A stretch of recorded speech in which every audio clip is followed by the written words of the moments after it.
on our agenda, so we might as well get started. I'll call this meeting of the Downtown Development Authority to order on December 9th, 2020. Amanda, do you want to, I guess we take a roll? I've done so many of these yet I can't remember. Yeah, I'll just quickly do a roll call to make sure your mics are working and see who is here. Luis, are you present? Did you say Luis? Luis? Yes, present here. Mayor Bliss? Yes. Pam Dunn? Yes. Jermel Eddy? Yes. Greg McNeely? Yes. Jen Shotke? Yes. Diana? Yes. Great. Jim Talon? Yes. And Rick Wynn? Yes. All right. All right, 100%. First order of business is approval of the meeting minutes from October 14th.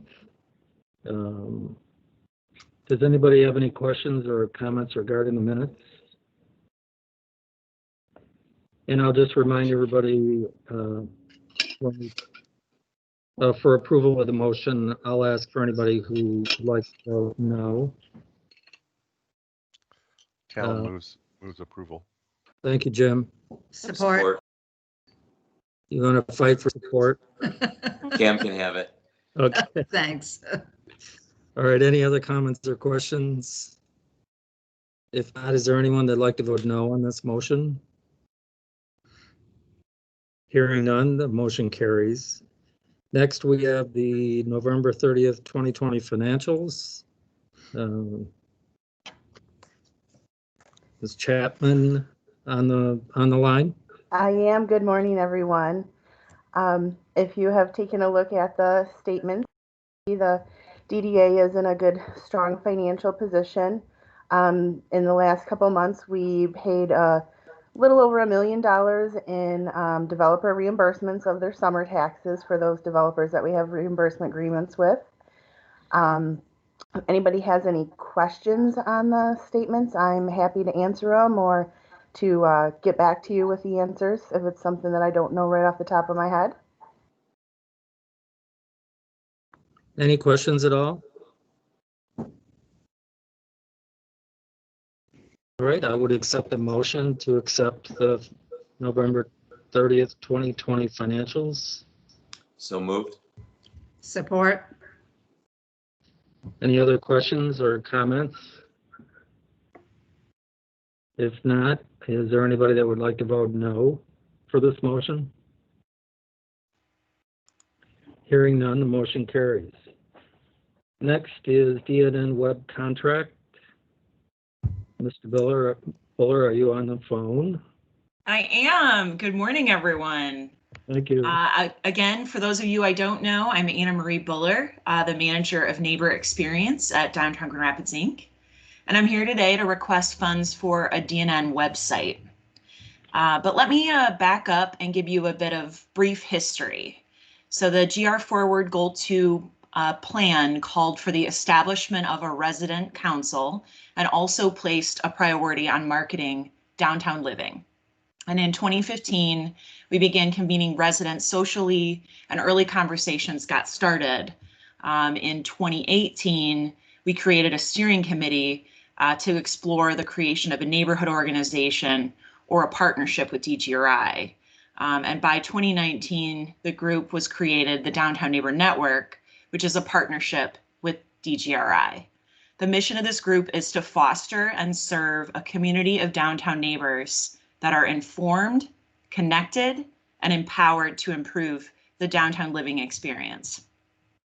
And the key priorities of the group are communicating key information to residents, hosting events that bring folks together, and exploring potential advocacy issues to improve downtown quality of life. So in 2019, our team began creating and supporting communication efforts, and I'm going to turn it over to Sam to tell you how each of these formats are going. But I'm sure you'll see that a website is really the next step to growing the reach of the DNN. Sam, are you on the call? Yeah, I'm here. Is my mic Awesome. working? Can you hear me? I can hear you. Okay, just checking. Hi everyone, I'm Sam. I'm just here to show you some stats from our project page on the website and all our other communications presences. Amanda, do I control it or do you control it? You can request control. I'm also happy to advance the slides for you. I'll just take control. Okay. Is it working? Okay, here we go. So the DNN has presence on basically 2 sections of our website. I put them in red boxes up here. It's in our work section and the Live Downtown section. And we have the Facebook group and the monthly newsletter called the Downtown Neighbor News. So the DNN project page is in the Our Work section. It's basically just talking about the DNN, what it is, the board members, how often you meet, and why it was formed. And if you look at the analytics from last month, November, our website gets a total of over 7,000 views per month, more or less. And this particular page got over 3 page views, but the average time spent on the page was over 4 minutes. So that basically tells you that the page is hard to find, but once folks do find it, they spend over 4 minutes on it. So it's a helpful resource. It's just buried in there. Next slide. So this is the info for Downtown Neighbors page. I got a screenshot up there. It's not the prettiest, as you can see. And it's basically the same story. This has subscribe to our newsletter, neighborhood organizations based on where you live, just that kind of information. And only 9 page views in a month, but almost 2.5 minutes spent on the page. So same story buried in there, but resource. This is the apartment and condo listings. This is in the Live Downtown section of the website. So it's a bit more prominent on the website. And it's basically just like a list of apartments and condos downtown. It's just links. And that's the 4th highest page views on our website. It's 813 and 2 minutes spent on page. So I feel like if we beautify that a bit, the time would even increase more. This is the Facebook group. We launched it in July 2019. Anna Marie and I are both admins on that. And from December 2019 to 2020, membership doubled from 165 to 318, so kind of doubled. And 310 of those members were active in the last year. So active by Facebook standards means that they view the content. And below that, I just wrote down how much activity we have from posts per day to comments and reactions. So it ranges depending on the day. Just want to point out also that for this group, you have to kind of verify that you live downtown to join. We don't just let everyone in because we really want to make sure you are a downtown resident before you join. So basically, it's a private group, as you can see there. And so DNN News, we launched that in 2019. We write it monthly and send it out monthly. We have 1,102 subscribers. If you look at the screenshots up there, that's just an example of a section in the newsletter from last month. And up there is some analytics. Sorry, it's kind of small. I forgot that we're just doing this on Teams and not in real life. The average open rate is 33%. Average click rate is 9.5%. If this is kind of nerdy for you, just let me know and I can explain what those things are. But basically, those are higher than the industry averages for nonprofit email marketing. So same thing, because we make sure our communications are very focused. We only subscribe people if they put their address and we know they're downtown residents. We don't want to just like blast it everywhere and make sure and like advertise that we have this newsletter everywhere. We just want to make sure they're really downtown residents, so that keeps our open rates and click rates really good. So move the slide. So yeah, those are the very boring geeky analytics of the DNN. But basically, I think that the logical next step after all these communications platforms is to have a standalone DNN website as a resource for neighbors, because based on all those analytics you can see, I think that folks find those other communications platforms really important and helpful, and some folks just don't know it exists yet. So I guess I'll turn it back to Anna Marie. Thank you. Awesome. Thanks so much, Sam. Great job. And Sam does such a wonderful job on all of these platforms and our website and our communications. So thanks so much, Sam, for your help there.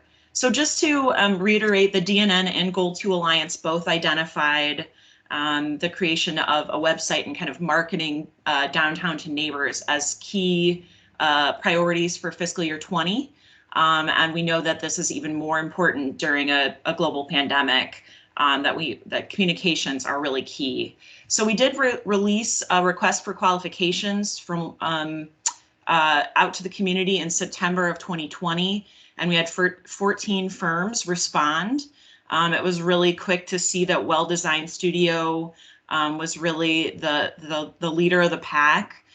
They've just worked with so many neighborhood associations and community organizations, really helping them to further their mission and solve design and marketing challenges. And we just really like the energy over there. They're really passionate about our demographics, so we think they'd be a great fit for us. And this website will serve as a central communications tool to keep residents informed, connected, and engaged. So we ask for your authorization for funding this DNN web contract not to exceed $16,250. Do you have any questions?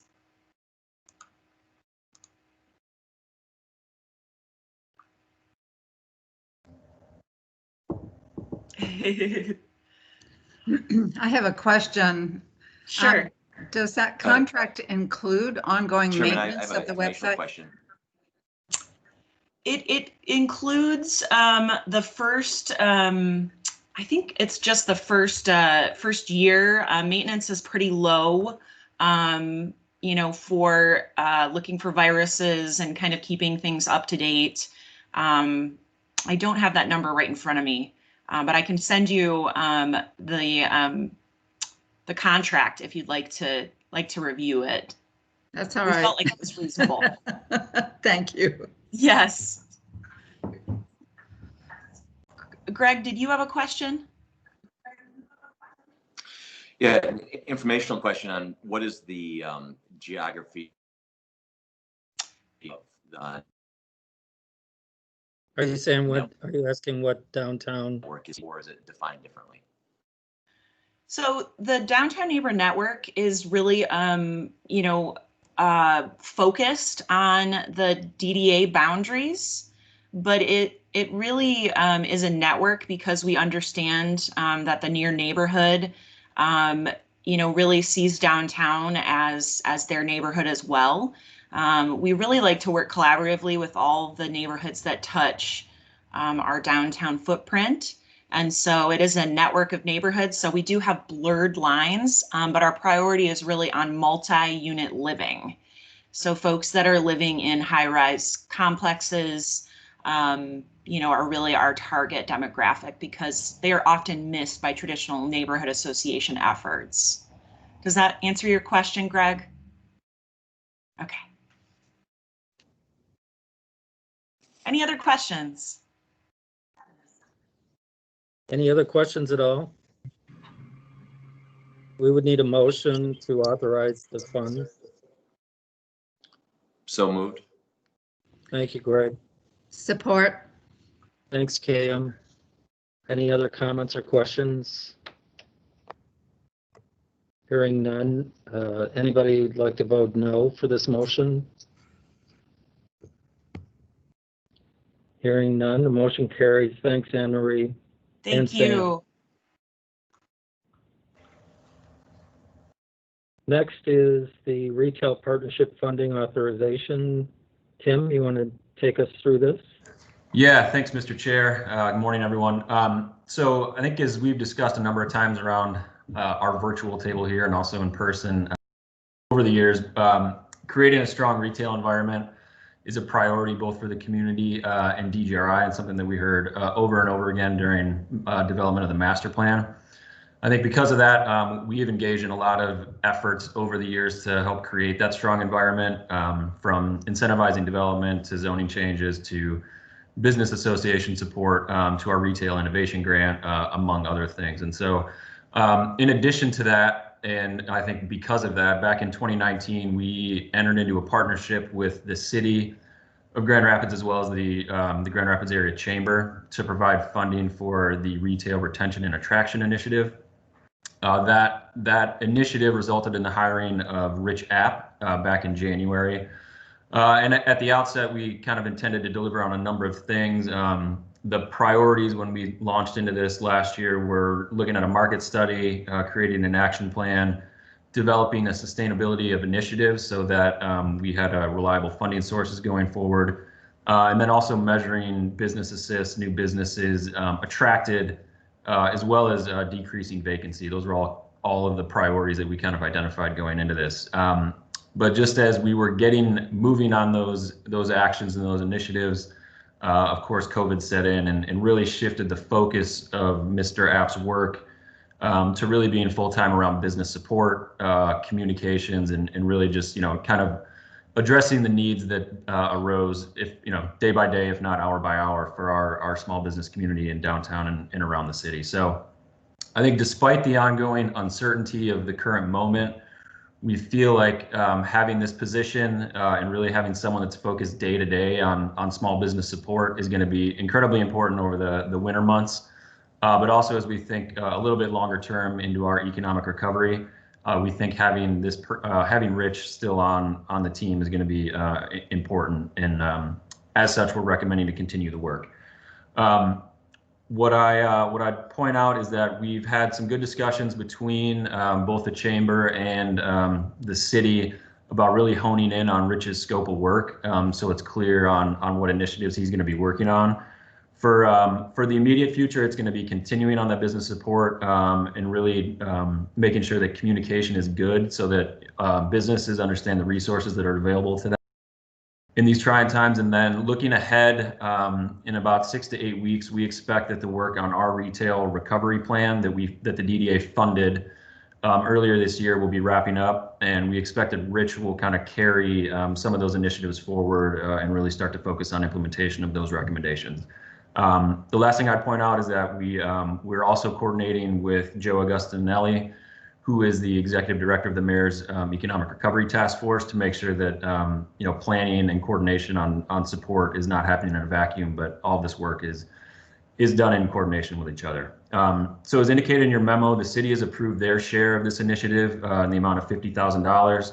The chamber will continue to house Rich and provide in-kind support through administration, and the ask to the DDA this morning is for an amount not to exceed $50,000. I'd be happy to take any questions. I know Rich is also on the call if you had anything specific for him, but happy to entertain any conversations or discussion.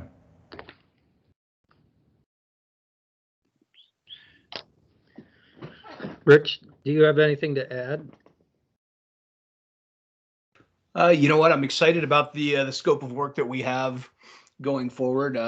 What Tim said is very true. The optimism that we had going into 2020 was great, and unfortunately, we had a big shift in the scope of work. But I think right now we know where we are as far as the pandemic, and at some point, I think we're going to hit the ground. But I'm excited to work with Joe, and I'm excited to continue this work. Hey guys, this is Jermel. I wanted to just make mention of some of the work that I've seen Rich engage in. I mean, especially when the pandemic hit, he was one of the first individuals that that came through our doors. Sunglasses and a backpack. Coming through, ordering juices and just kind of encouraging me that we're going to get through this. And that wasn't the first and only time that we had a conversation, whether it was in person, Zoom, or even the phone, just asking me what tools that I might need. And then as a business owner, I don't know how many people are how many other people are on it, but as a business owner, I get an email from Rich every single day about new things that are happening, funding opportunities, legislation. He plugs the work that DGRI is doing with some of the events and things of that nature. So I essentially, I'm just want to validate the work that he is doing in a time that we didn't know that was coming. I'm trying not to say unprecedented, but he's out there on the ground checking in with folk and even putting me into contact with individuals who could help do things like put up a tent outdoors for me to have customers. And I know that he's doing that with other businesses because he's asked me who else do I know that might have a need that or just want to talk through some things. So again, just validating that this is money well spent. And I know that the future outlook of the work that he's doing will be very impactful to all around downtown. Thanks, Jermel. Any other comments or questions? Mr. Chair, this is Luis. I have a question. Hey, Luis. I'm just wondering, what is the process that we go through in terms of selecting the partner that we have? And, for me, I guess the concern being more often than not, when these opportunities come up, we go with the Grand Rapids Chamber, who has been a good partner with the DDA. But at the same time, we don't, it seems to me like we don't end up funneling any resources to other minority chambers, Hispanic chamber, Black chamber, there's an Asian chamber. And I am concerned that we end up not really serving those communities as well as we could. The Grand Rapids Chamber has a good member base.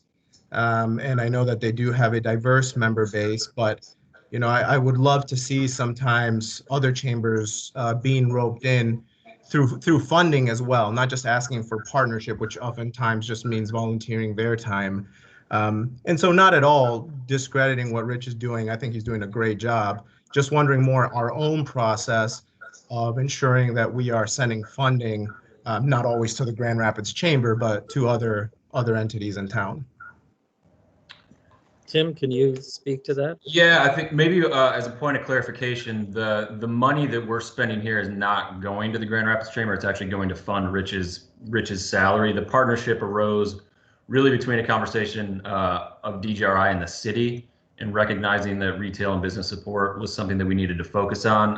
The chamber was identified just as the administrative support, and they offered the in-kind services. So to actually have basically where Rich's office is.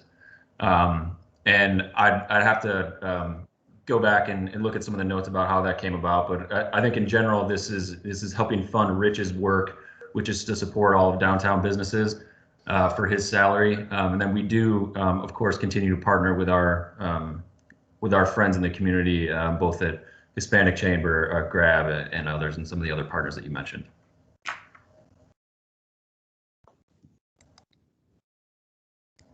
Did that answer your question, Luis? No, no, not really. Sorry. Yeah, I understand the way the funding works. I guess I'm trying to understand when we say, it's easy to say we've identified, the chamber as sort of the one to house this. That's my question is in how do we go about identifying? Did we give other entities an opportunity to chime in and say, hey, we'd like to house someone, and maybe we'd like to help identify who that someone might be? That's really what I'm driving to, that piece of the question. That so this discussion originated again, I think, with the city and chamber. The DDA was a partner to the initial agreement last year. I don't recall offhand, and I can check in with our friends at the city about how that relationship was solidified with the chamber itself. So I'd have to get back to you on that based on the initial agreement. But I think it's an important point that you're raising. Yeah, I think, Louise, it's something we can sort of go back and look at, and then. And I certainly. Sorry. Yeah, sorry, Mr. Chair. I do see the city manager on the call, and he, I know some of this originated with discussions that he was involved in, so he might be able to chime in. Okay. Mark, are you available? Yeah, I'm on. Can you hear me okay? Yeah, yep. All right. Good morning, everyone.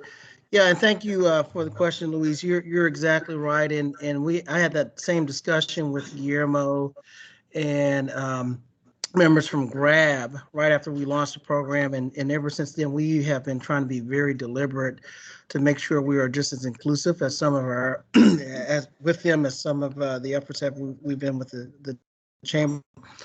Most recently, the $1 million small business loan program. We've worked directly with the Hispanic Chamber as well as GRAB to pay them directly, administrative fees to help us in the administration of that loan program. And so that was as a direct result of this retail partnership that we launched, because they too had felt like they wanted to be more included in it, and we attempted to do that. I remember having some discussions with Dante at the chamber when we launched the retail partnership, to making sure that they were involved. And the involvement at the time would have been, what could you give? And in terms of either funding or in terms of, as you said earlier, incubating the office. And so it wasn't so much that we were granting funds to them, but that feedback was provided back when we started the program, and it's something that we are definitely trying to be more deliberate in moving forward. Thank you. Appreciate it. All right. Thanks, Louise. Good point. We would, unless there's other questions or comments, we would need a motion to approve the funding. This Chairman, is Diana. I move that we approve the funding. Thanks, Diana. Support. Thank you. Was that Greg? Yes, sir. Thank you. Any other questions or comments? Is there anybody on the board that would like to vote no for this motion? Hearing none, motion carries. Thanks, Tim. Thanks, Richard. Next is World of Fun, Winter Funding Authorization. Ms. Van Driel, are you on the phone? I think you are. I sure am. Good morning. So I'm here to talk about and what we've got planned for this coming year. So in the past, we were highly focused on events and programming.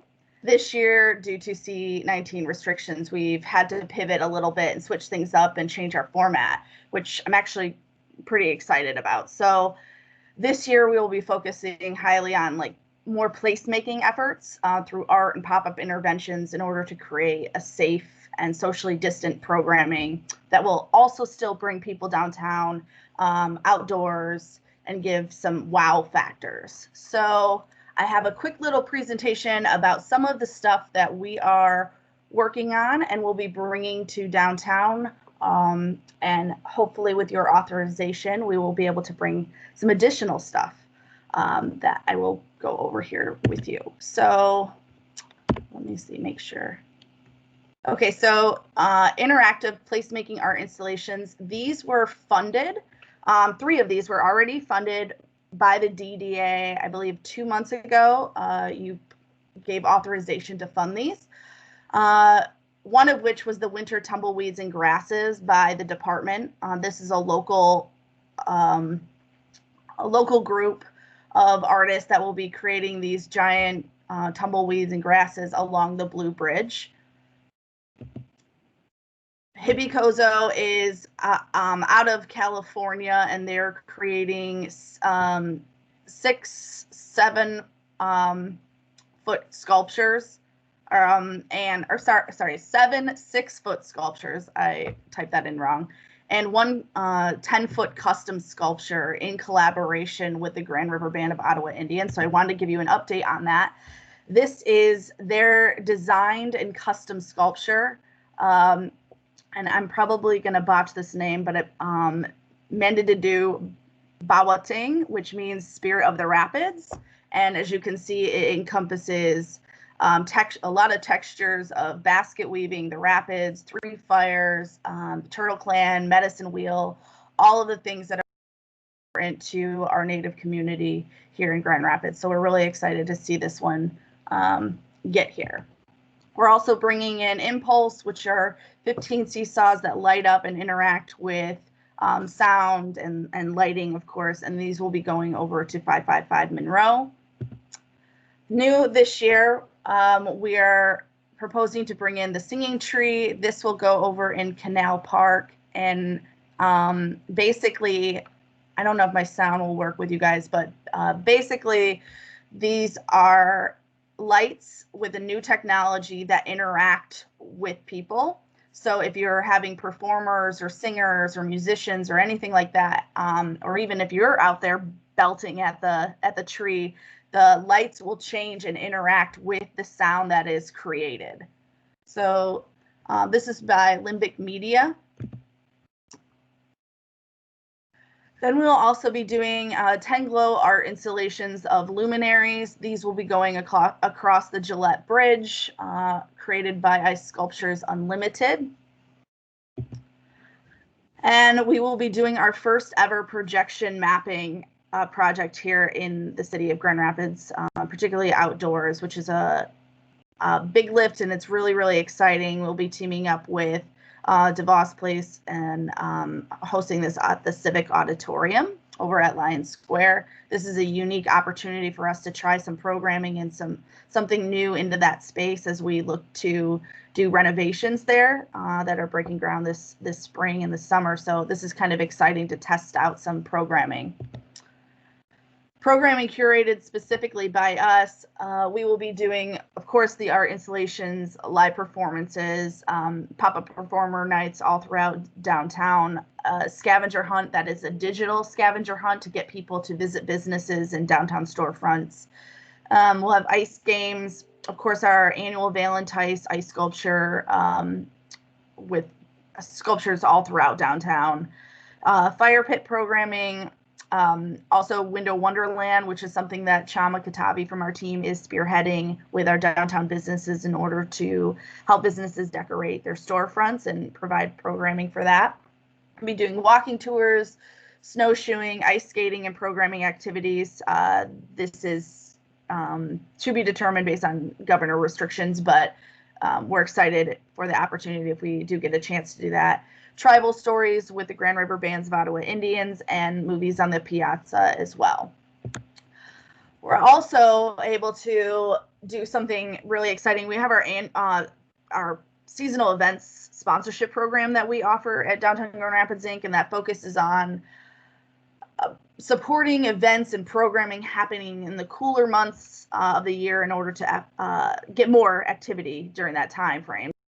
We were able to do kind of a casting call out, much like we did the Bridge series, to our network of creatives, event organizers, and producers, as well as the Office of Special Events at the city.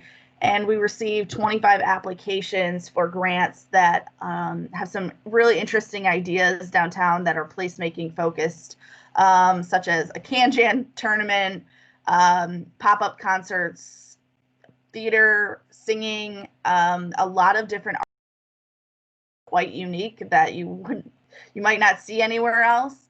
So all of these will be placed throughout various areas in the downtown, and we've confirmed 13 of these grants so far and are still working on potentially funding more. And that is the World of Winter for this year. So in an effort to create more foot traffic downtown and support our local businesses, we are seeking DDA approval for funding up to $155,000 in order to support all of this World of Winter programming that I just went over. The majority of these funds help to support local performers, artists, projection mapping, installation, and ice sculptures for downtown businesses. All these expenditures have been budgeted out of the FY21 out of event production and public space. Public space management. The additional $15,000 out of the economic recovery line item is there to help fund business ice sculptures for new and reoccurring businesses wanting to participate in the Valentine's event series, as well as place additional ones within social zones. So with that, I'll take any questions that you may have. So Kim, when pretty much when are the installations occurring? Basically mid-January all the way through the end of February. It will be a 2.5 month long event series. Okay. So each year we continue to grow. I think it started originally one day in year one, and here we are, a 1.5 month long festival now. So last year was a month long, and you know, we continue to add more and more. I think this is great work. I mean, I'm really, I'm also excited about getting a permanent installation, which I think is, you know, something in conjunction with, you know, being the Art City, Art Prize, the whole, trying to continue that tradition. So, I mean, this is, in my opinion, really good work, and I'm excited to, hopefully the governor will relax some restaurant restrictions by the time these get in place so that, you know, more people can visit downtown and enjoy a meal as well as all these installations. But are there any, are there any other questions or comments for Kim? Yeah. Oh, go ahead. I was going to say, Rick, this is Mayor Bliss. I wanted to, I don't have a question. I just want to make a comment. I want to just thank Kim and really the entire team over there at the DDA. I feel like we've been talking about how do we activate downtown as a four-season city for years now. And every year I feel like we're building on that, and we're sending a strong message, especially this year during the pandemic when we want people to get outside. That it's time that we embrace winter and find ways to enjoy outside. And all of the work that you're doing for this world of winter is helping to do that. And I think it's needed this year more than ever. And it's one of the things that I hope sticks around well after this pandemic. So thank you for your work. Just Kim, your leadership, but the entire team. So thanks. Thank you, Mayor Bliss. Thanks, Mayor. I couldn't agree more. I think it will stick around as long as we are all around, right? Because I really do think this is, it has grown from one day, as Kim said, to, I mean, now we have a 1.5 months, and these are some pretty exciting installations. So I think people are really going to enjoy them. Chair Wynn, this is Jim. Yeah, Jim.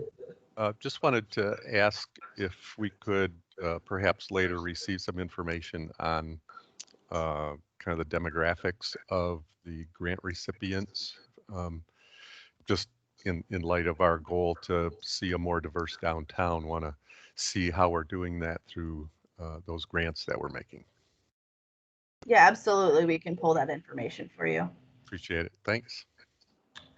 One other thing I was going to add, and I think this was included in the memo, but just around having a proactive communications and marketing plan to attract a wide audience. So we'll have paid digital and print marketing, and also radio spots on local stations, including YCE and La Mejor. And that's in addition, obviously, to our social media, which currently has about 65,000 followers. So we'll be getting the word out far and wide. Awesome. Thanks. Chair, this is Greg. I have a question and echo everything that the mayor said regarding this project and general approach to activating the downtown. I'm curious if we have any way of benchmarking engagement or participation.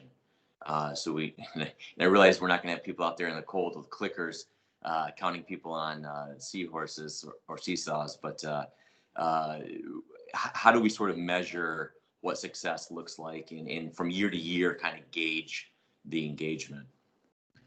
Yeah, that's a great question.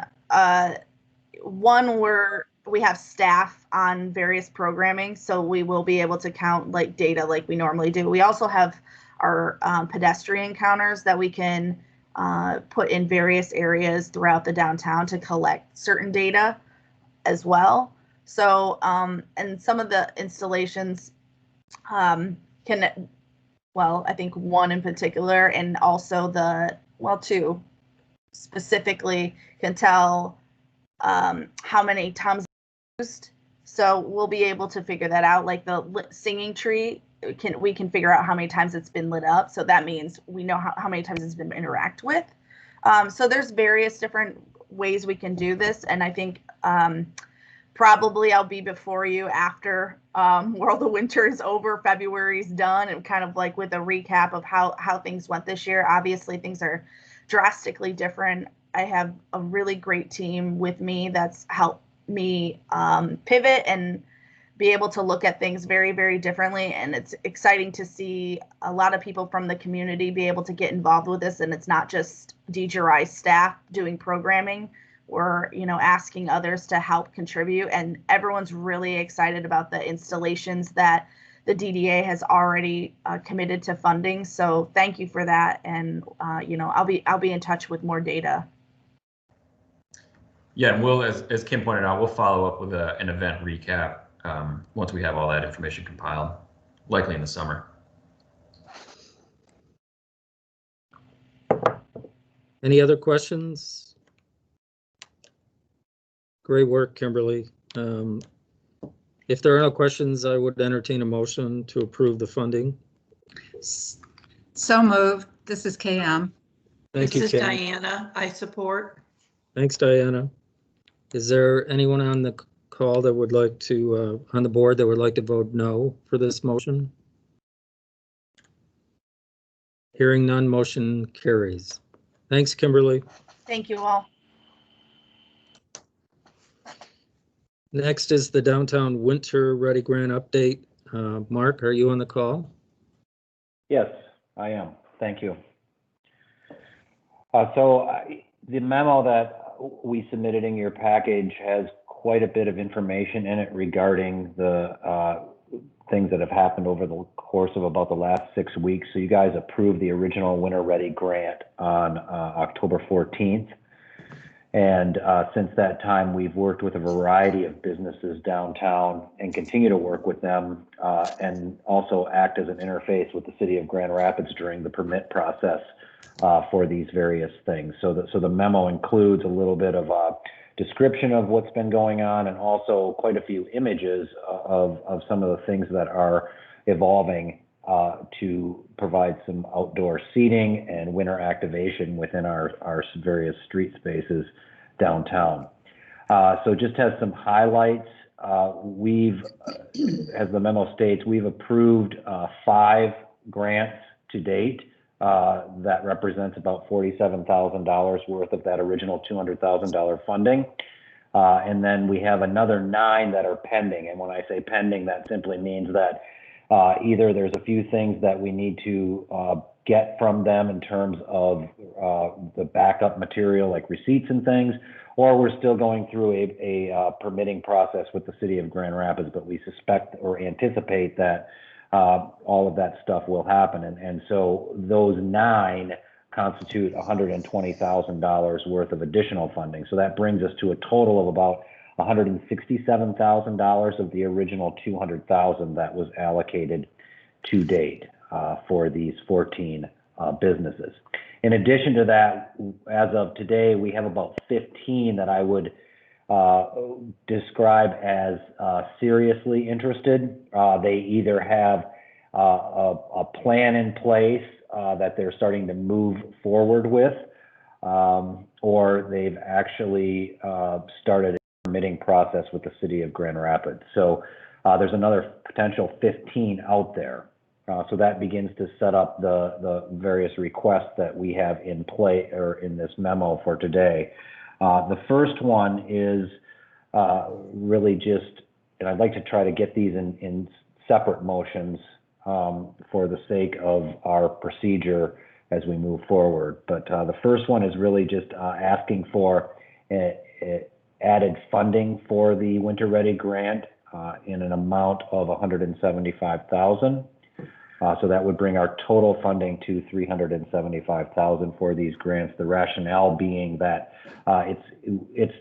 what we're seeing is that these are ranging between 10 and 13,000 on average so far. So with that additional 15, we'll be right around that 175 So that's where we sort of came up with the $175,000 ad. So that's the first piece of this action. The second one is that of all of the grants that we've received so far, they've all been at or below the $15,000 threshold for staff to approve. The only one that has not to date is the tent that you may have seen over at Studio Park. It's in the Piazza space right at the street. That request from Studio Park was for $25,600. So that, because it is over the $15,000 threshold, needs to be approved by the DDA specifically. And then the last two pieces of this request are more related to how we might allocate some of the funding that I'm asking for, that original, that $175,000 increase. So just a little bit of background on the way that we've approached these. In order for a business to get funding for the infrastructure or the installation that they're putting in, they typically need to spend whatever the amount is to buy the item, and then they get reimbursed from us, and then they reimburse or they pay for this from the whoever they're buying the equipment from. What that has created for many of these businesses is a practical difficulty, in the sense that many of them don't have $5,000 or $6,000 or $10,000 to invest in one of these things up front.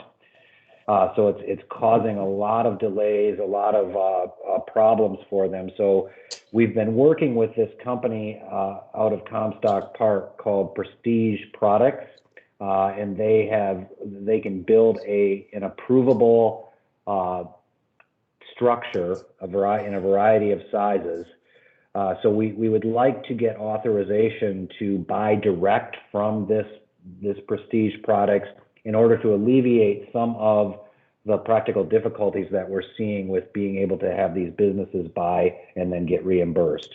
And we would like that to be for a not to exceed number of $150,000 based upon some of our conversations and what we're seeing to date. And then finally, in the same vein, many of these businesses are having difficulty figuring out how they're going to heat these structures. And one of the problems is simply a long-term cost issue of what it's going to take to power these things over the course of a few months. So we've had a lot of conversations with a variety of different propane suppliers in our region. And we've been working with Crystal Flash. And in fact, your memo shows some images of one of the installations that we worked with Crystal Flash over at House of Wine, where we're powering his heaters with propane that was installed and monitored by Crystal Flash and will be refilled as needed by Crystal Flash. So in that way, we are asking for $25,000, a not to exceed amount of $25,000 that we could pay direct to Crystal Flash for these various installations as they arise. And it's important to note that both that $150,000 for Prestige Products and the $25,000 for Crystal Flash is not in addition to the previous $175,000 that I described that we're asking for in addition to the original grant, but it's rather part of it. So in general, what this request is for a $175,000 increase, and then there are a series of 3 different things that are all part of that, either that original funding or that $175,000 increase. So I'm happy to answer any questions that you might have about this. First of all, I hope someone can discern what the motions should be, because it's, can you reiterate what the motions? I know you said there were 2. So how would you like these to be entertained? Well, I think at the end of the memo, there's a list of the 4 basic things that we're asking for. So the first one is the increase in funding for $175,000. The second one is the approval of the Studio Park Winter Ready grant for $25,600. And then the last two are simply giving staff authorization to purchase direct from those two entities, Prestige Products and Crystal Flash. Okay, so we can make this one motion because you mentioned you wanted two motions, or? I think well, we had originally viewed it as 4. If there's a way to roll it all into one, they're all related to the Winter Ready grant. We just wanted to make it clear what was being included in the recommendation. So yeah, if there's a way to roll it into one, we're happy to entertain that. Can I ask a real quick question? Yeah, it certainly. may not be germane to the separating the two motions, but so the Studio Park tent, it looks large and all that. Is that going to be available for all Studio Park tenants or just the theater? Do you know? I had a conversation with Jeff Olson earlier this week about that, and it is available to the various tenants within the Studio Mark, Park. this is JD. I can. Hi, JD. JD. Jump in on that if that's okay. Oh, thanks, JD. Yeah, absolutely. The tent is definitely for the benefit of the whole Studio Park community. That's great because that's that's in my neighborhood. So good. Okay, thanks. So Tim, just if can we these funds were originally under the budget of the $1 million we set aside, correct? Just for clarification, can you estimate where we are and give the board an idea of where we are on that budget? Yeah, so remaining, looking at our financials for the month end November, we had 514,000 remaining in the economic recovery. There's also an element of the Goal 4 non-tax fund that also has recovery funds in it. So in total, we're still looking at around a little over $600,000 remaining in our economic recovery budget. Part of another thing to keep in mind is that we did, at the end of FY20, we did have funds available. So we kind of made a budget amendment. So some of the activities that we did over the spring and summer were out of the FY20 budget. So I have a couple questions to follow up. So these structures, then who will own the structures? The DDA owns all of everything that's being purchased. Okay, and then are we planning to leave those up during the summer as well for rain, coverage? That is the plan at this point in time. We're oftentimes leaving some of this stuff up to the various businesses, but many of these structures actually can be modified relatively easily by taking the sides off from them. So right. it could in fact be more of something that keeps sun and rain out. I think that many of the permit processes that we're going through really allow us to keep these things in, hopefully until even through next late fall, early winter, because of the permit will allow it. So I think that there's going to be some potential where these things could stay up depending upon where we are with pandemic recovery and other things. So then the permits would have to be renewed each year. Is that how that works? Yeah, it's typically a yearly process that we're using. I mean, with the social zones and everything we're trying to do for the downtown retail, I think, I look at these as a real advantage to create, again, going to the mayor's point, creating more activity in the winter for downtown. These can only help and really might be advantageous in the summer as well. So I really look at this as a positive thing towards, again, building that winter activation that we're trying to do. Any questions or comments anyone would like to make? This is Jermel. I got a couple of questions. One is, with the DDA, or Downtown Grand Rapids Inc. with everybody with the ownership of this, what would be the storage plans, because this would be a lot to store if we're owning these things, but also then on the flip side to maintenance and ongoing maintenance, who is in charge of the ongoing maintenance of these? You know, I don't know if we could have a fierce snow dump and something happens to the top or something happens to some of these poles. Who does the maintenance costs go to? That's a great question, and I think it's something that we have had various discussions about during the early stages of this grant.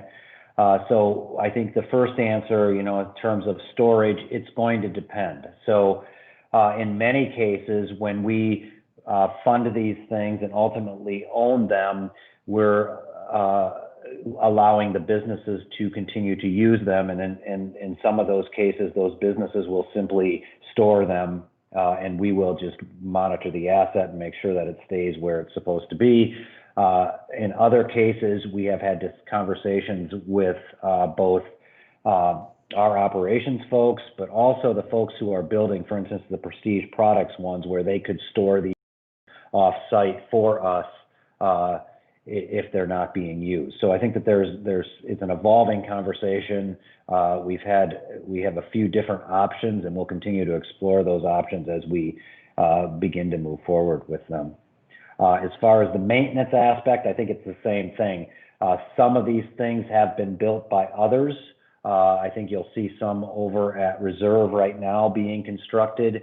House of Wine has constructed theirs. So those will be things that they are maintaining.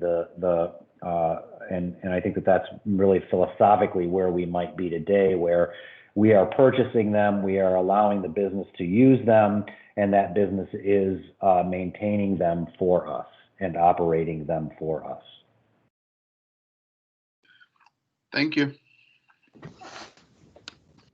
Any other questions for Mark or Tim?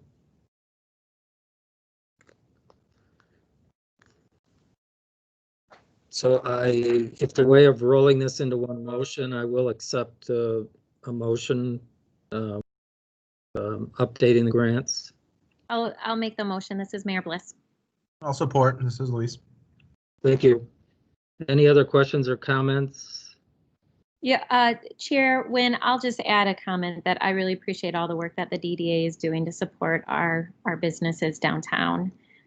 This is, as we all know, is absolutely necessary as we try to help them survive this pandemic. So again, just my words of appreciation. Thanks, Mayor. I'll just make a comment as well. If there's any support needed on the assembly of these structures, I'm happy to try to mobilize my construction community to support downtown businesses as well. Thank you, Jen. Thanks, Yeah, Jen. thanks, Jen. Okay, any other comments? If there are none, anybody on the board would like to vote no for this motion? Mr. Chair, this is Greg. I'd like to abstain from the motion. Okay. Anybody else? Hearing none, the motion carries. Thank you. Thank you. Thanks, everyone. Next, the marketplace powered by PAC Relevant Support. Mr. Kahavi, are you on the phone? I am. He is. I'll jump in real quick, Mr. Chair, and then pass it over to Chama. Just wanted to kind of set the stage for this item, which I think is an exciting one, and one that we've been working on for several years. And just by way of background, so I think we all recall or we're involved in the development of the Studio Park Purchase and Development Agreement that was approved back in 2017, which is hard to believe.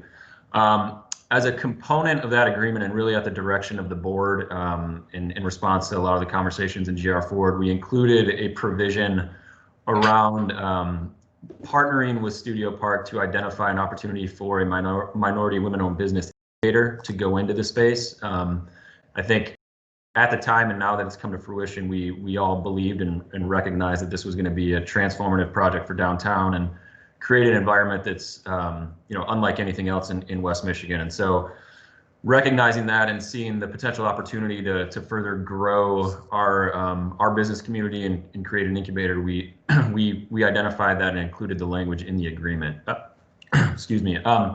So over the past couple of years, we've had several discussions with our partners there at Studio Park, and the kind of result of that and culmination is the recommendation that's before you this morning. So I'll pass it over to Chama, who will kind of give you a little bit more of the detail, and then we do have representatives both of Pack Elephant as well as Studio Park on the call if you have any questions. So Chama, with that, I'll pass it over. Yeah, thanks, Tim. So good morning, everybody. What I'll do is just kind of just talk through the concept, particularly with the anchor of Pack Elephant in this space, and then just how the conversation kind of panned out, given the Goal 4 Alliance's recommendation to approve this support. So Pack Elephant is a boutique gifting service that was founded by Winsome Curtin, that puts local makers front and center by making their artisanal products easy to find and buy. They work with local businesses to source unique gifts and clients and employees, with providing independent makers direct access to high volume sales, as well as premium marketing through the vehicle of corporate gifting. Started in 2018 after winning Star Garden's 5x5 pitch competition.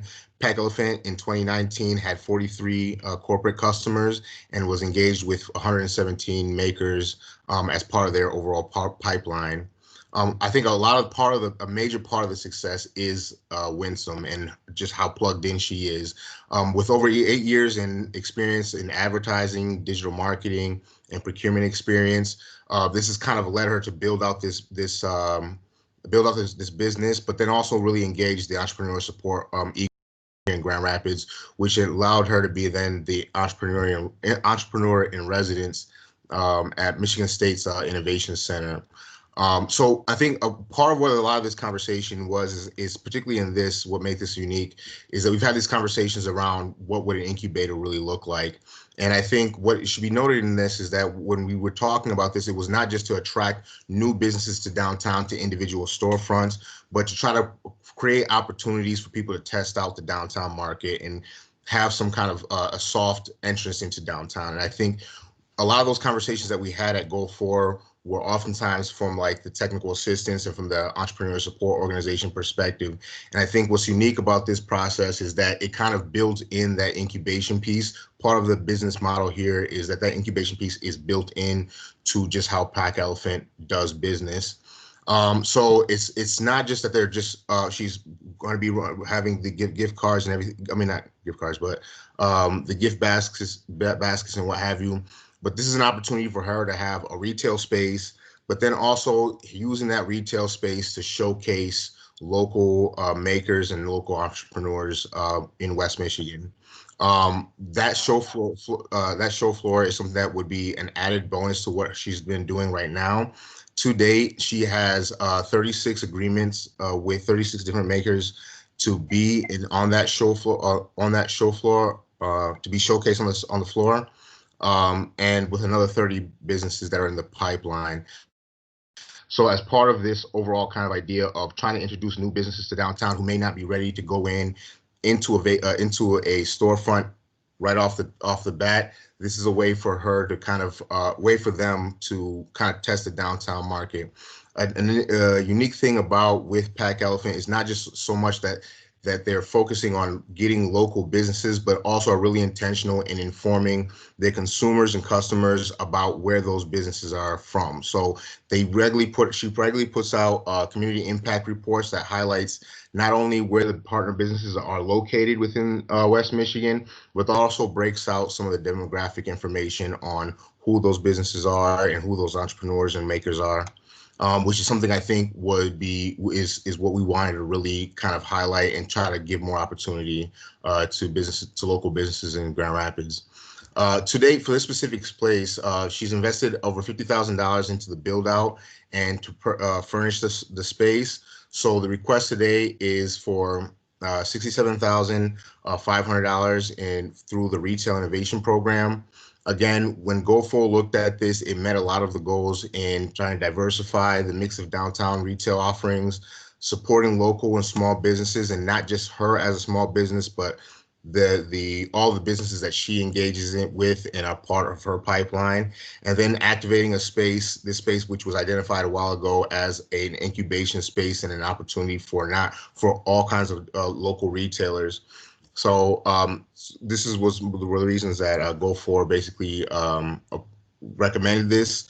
Again, as I said before, we've seen a couple of proposals that have come before Go4 around the concept of incubation. I think this one is one that felt really natural, and there was just a lot of excitement around supporting this, because it was not just supporting this particular business, but also giving an opportunity to businesses beyond just the DDA footprint.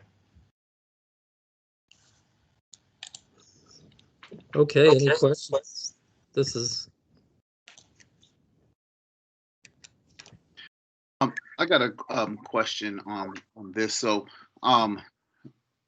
since this has been part of a conversation with the DDA for a while, I guess my question is, what place does the DDA and does this have in this partnership now and going forward? Is it just through the approval of the 67,500, or is there more? Is this space partially owned or partially leased by the DDA or by DGRI, or is this just solely a business of Pack Elephant, and then they're just applying for these funds? So yeah, in this case, it is Pack Elephant that's applying for these funds, but I think the main difference is that in that space, we've been looking for what would it look like to have it be more dynamic than just having one business in here. In that space, as I mentioned before, a lot of the time that conversation was whether we get like an ESO or entrepreneur support organization that would be the one that would curate those businesses in and out, and what that would look like when it came to the overall like technical assistance aspect. I think what makes this one unique is that that part is already kind of built into like this concept. So it is right when we're having this conversation right now, I think it is very much support about for Pack Elephant, but there's a larger kind of concept of it being an incubator, and not an incubator, but an opportunity for more than just Pack Elephant. It's not just Pack Elephant's products that are going to be there. It's also products that are being sourced from businesses that are throughout from Grand Rapids. Okay, so I guess I just see it like it's a huge space, and it's a big risk. Obviously, as a business owner, business is just a big risk in general. But then we're asking her to curate or bring in other products to support what we said we wanted to do as a board, and then as a DGRI organization. So I feel like we're putting a lot on her. And so I guess I was wondering, is there, what else is in it, for her? But I guess I assume then if this is the business, if this is a Pack Elephant business that maybe has a DBA of the marketplace at Studio Park, then those margins are put in place in the business plan. I just know that, purchasing someone's product and then reselling it, the margins are kind of slim. So I feel like there's something missing, but I don't think I'm asking the question correctly. So maybe I'll come back to you, Chama, at another time to try to answer the question. Well, we have. I think Winsome is on the call. If she's able to speak to that at all. Sure. Yeah. Yeah. I see that you're flipping through the slides. Mandy, if you want to go to the next one, I think this might help answer some of Jermel's questions. So it is a huge risk for our business and our business model to go into this type of space. I think with our model, we are hoping that the help with abating some of the rents for this type of huge space would get us to the point of ramp up where we're breaking even with our sustained sales. At the end of the day, we are a social enterprise. And what this means is that when we're breaking even, given that we're able to pay the full rent for this type of space, we're also putting money directly into the small business community based on the relationships that we have. So at our break-even point, which is 18 months of rent, which is what is being applied for here, that means that we'll have over $365,000 flowing directly into the small business community in West Michigan. I think that, you know, this obviously aligns directly with the mission of the DDA and Goal 4, but it also aligns very, very closely with the mission of Pack Elephant, which is to ultimately elevate and expose and make accessible products made by diverse and local owned businesses here in West Michigan. So I don't know if that helps to answer your question. There's a lot of upside potential for us, which is why we think it's an incredible opportunity to manage and be the administrator of this type of engagement of activation. But yes, to your point, it is a lot, and we're here to take on that job of helping, you know, to get to where we need to be and help the many businesses along the way. For sure, thank you. And again, I'm not saying that it can't be done by any means. I know that we work together and whatnot, but yeah, I just thought I'd ask a couple of questions here.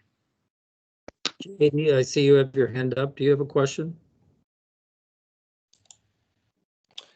More just a point of clarification. Thank you. And I think that you know, most of what's in here, Meryl's question, the marketplace at Studio Park, and I don't formally speak on behalf of them. I'm not a board member, but the intent there was to bring in a lot of different businesses. It just so happens when we came across Winsome as a partner, she really is able to accomplish the lion's share of what's trying to be accomplished with that space, but probably will not be the exclusive user of that space. There will be other businesses that will fill. It's about a 5,000 square foot space, of which Winsome's lease is for about 3,000 square feet of that. So there's still additional opportunity there.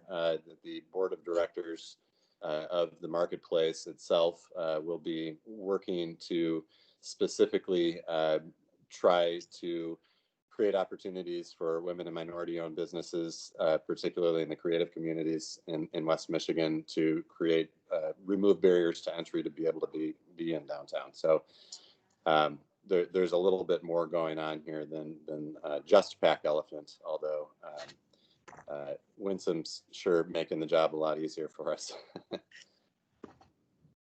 Thanks, JD. That's good comments. I mean, I agree, Winsome. I see a lot of upside potential for this, not only for the space that you're entering, but future potential downtown, because I'm assuming these startups, those that are super successful, will break away and look to probably get their own retail space somewhere, hopefully downtown in the future.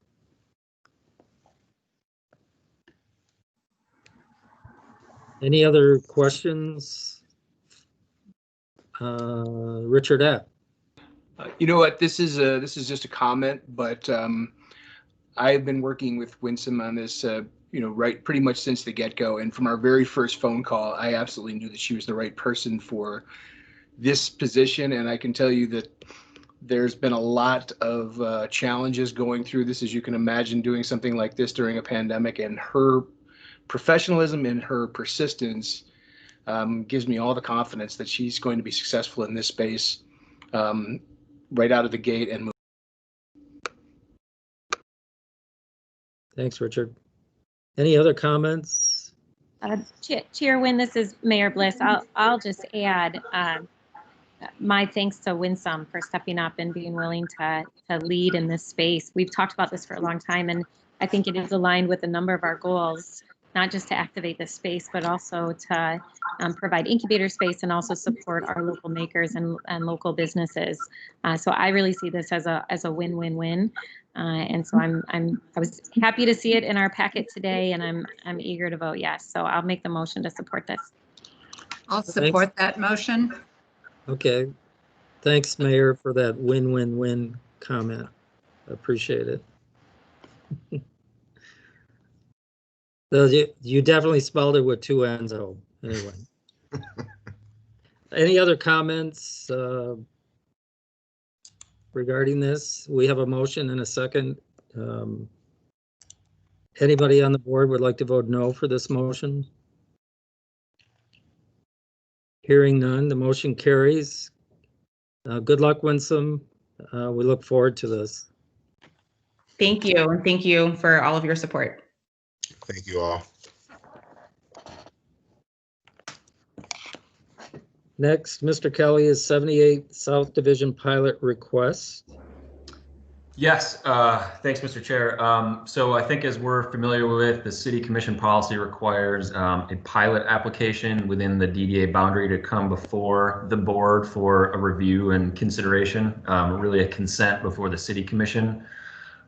Here's the recommendation and it makes their determination. So the city did receive a pilot request for 78 South Division from Brookstone Capital LLC. This is for an affordable housing project that is proposing to provide 36 new affordable units in a 6-story building on an existing surface parking lot. As proposed, the households would be at or below 60% of the area median income. Total investment is estimated around $11 million currently.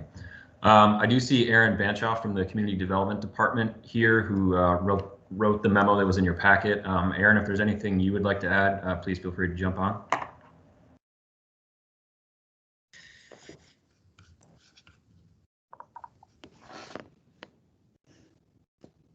Sure. You provided a real brief overview of the project, and I don't know if there's any information that you're looking for what is in the memo. The request is being made in preparation for a planned low-income housing tax credit application that will be submitted by the developer by the February 1st deadline. And that would be helpful to highlight why the pilot is important to the project. It will help to keep project expenses predictable and rents affordable. It will provide certainty to the developer and investors, thereby reducing their risk. And it also helps to make the project more competitive for the LIHTC application process. So if there's any specific questions, I'd be glad to answer them. I believe Mr. Chu's also on the call. Mr. Chair, this is Greg. I have a question regarding the length of the proposal. How long would it last? The tax exemption pilot lasts for the term of the qualifying financing. For this particular project, that would be no longer than, or it's estimated to be 45 years. Per city policy, it cannot extend beyond 50. The first 15 years is the initial tax credit period, and that's considered to be federally aided. And then there's a 30-year extended use period that's considered to be state aided.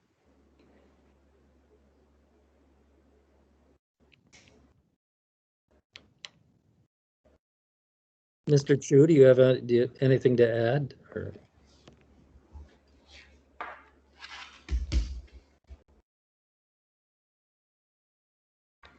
Any other questions on the board? Chair Wynn, this is Talon. Yes. I guess I'd like to hear whether there was any discussion at the city commission level in their deliberation on this about communication with the developer, with various, there's been some media coverage of legal action against the developer regarding tenants. Any discussion of that? I recognize this is a really important project for the DDA area for downtown. And I had such high hopes. I was around for some of Brookstone's early projects, and they were very communicative. They invited folks to do tours and so on, but it's been really difficult for me to get information, to communicate with them over the years, to find out what's happening with those projects. Have a lot of interest in what has happened with the project at across from the Children's Museum and how that has been working out, but just haven't gotten any information. So kind of wondering about the organization's interest in really being an ongoing partner in these projects and communicating well with the city, the community, and so on. Any comments from maybe the mayor could share, or Aaron, if you were there, was some of that discussed at the city? This request has not yet been brought before the city commission. I was just going to say that, Aaron, thank you for speaking up. Commissioner, I haven't had any conversations about this project here at the city. And so I think you raised some very important questions. Yeah, so Jim, procedurally, this comes to the DDA prior to going to the commission. So I believe it's scheduled for either later in the month or early January to go forward. But the policy for city commission is to have the DDA consent prior.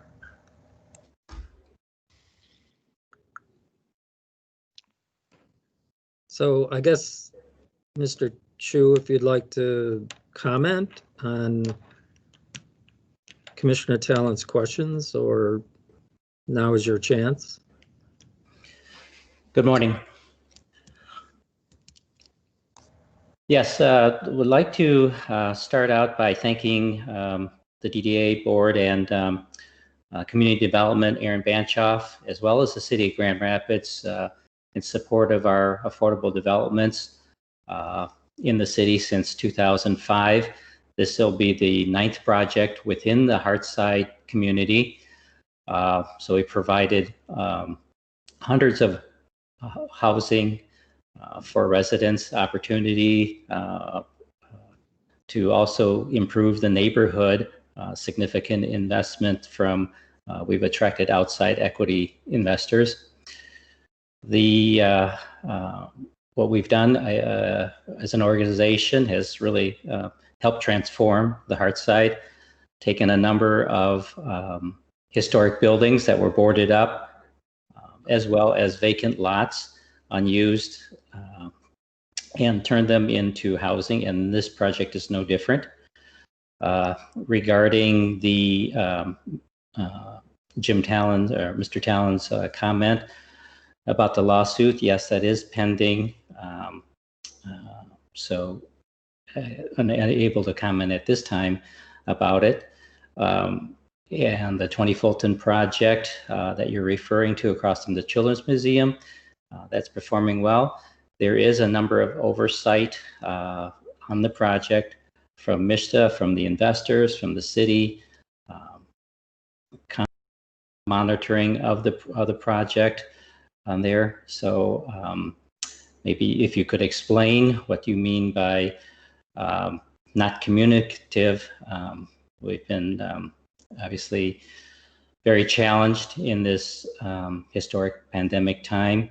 And so we're happy to meet or openly discuss, perhaps in another format, what it is that that you're not seeing from our organization.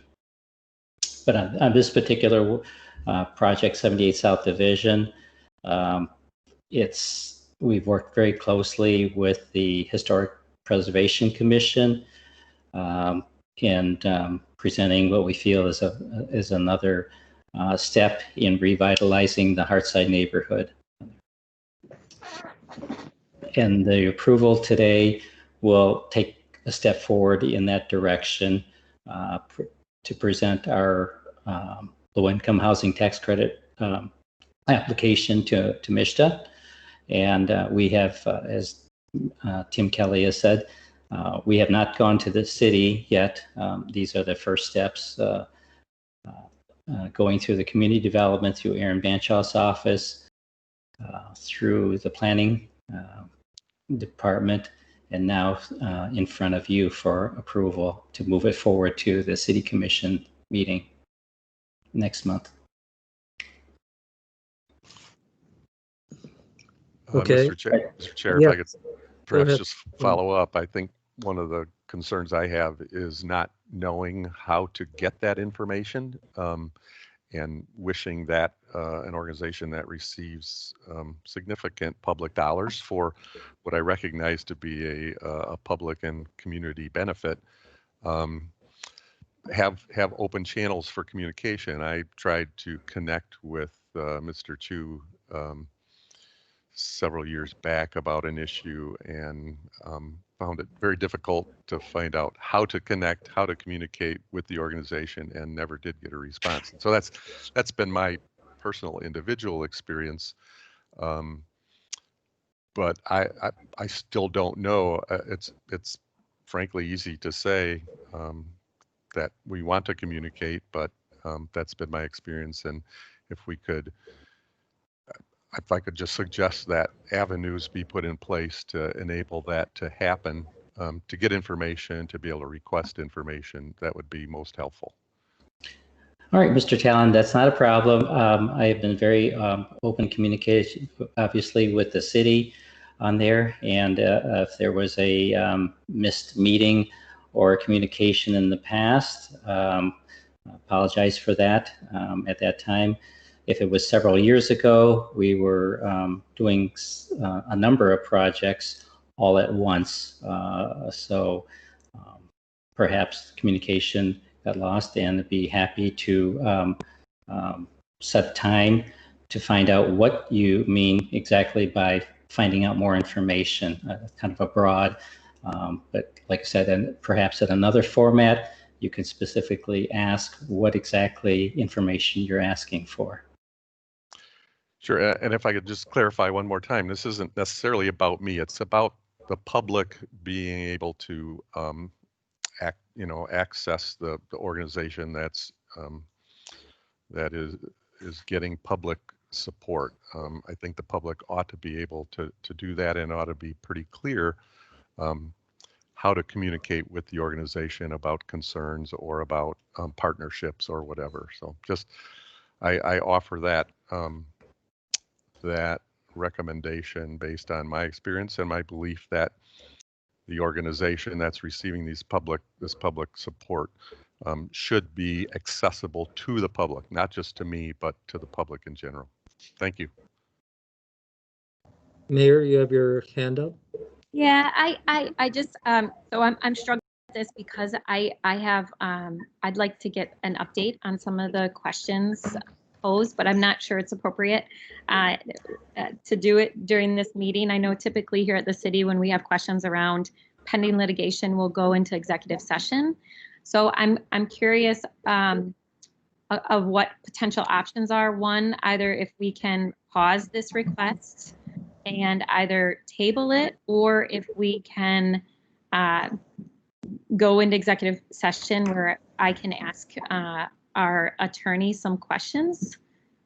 I'm looking to you, Chair Wynn, or maybe Tim Kelly to share with me what some options are at this point, because I do think it's important for us to have some additional information before moving forward with this request. Yeah, thanks for that, Mayor. Aaron is thinking of the schedule. So I believe there's a deadline coming up for state applications, which is February 1. And so the consideration today was brought in order to hit the first meeting at the City Commission in January. But I wonder if we were to pause, if there would still be an opportunity to hit potentially the second meeting in January in order to provide the board with more information so that they understand kind of what they're being asked to consider. Aaron, is that from a scheduling perspective an option? It is. It makes timing a little bit tight, but it is certainly doable. Because we would, the DDA would meet again January 13th. That would give us a little bit of time to gather some more information so that the board understands the request, and then potentially to hit the second commission meeting in January. The 26th, yes. Thanks. Then, Chair, I would like the board to entertain tabling this until our January meeting. Okay. Does the board need to meet on that? Is Dick on the call? Do we have to vote on that, or how does that? Jessica is on the call. Oh, Yeah. Jessica, sorry. Yeah, excuse me. Yeah, you would have to vote on a motion to table that because it is listed as an action item. Okay. And Mayor, just as Okay. far as your question goes, I guess just for purposes of clarity, are you suggesting a closed session for this body, or do you mean for the city commission? Well, how do you want to get the information, I guess is what I'm trying to. Can I follow up with him and city staff after this meeting? Sure. Okay, thanks. Okay, yeah. Okay, so the mayor has made a motion to table this item. I'll support. Luis. Thank you, Luis. Any other questions or comments on that?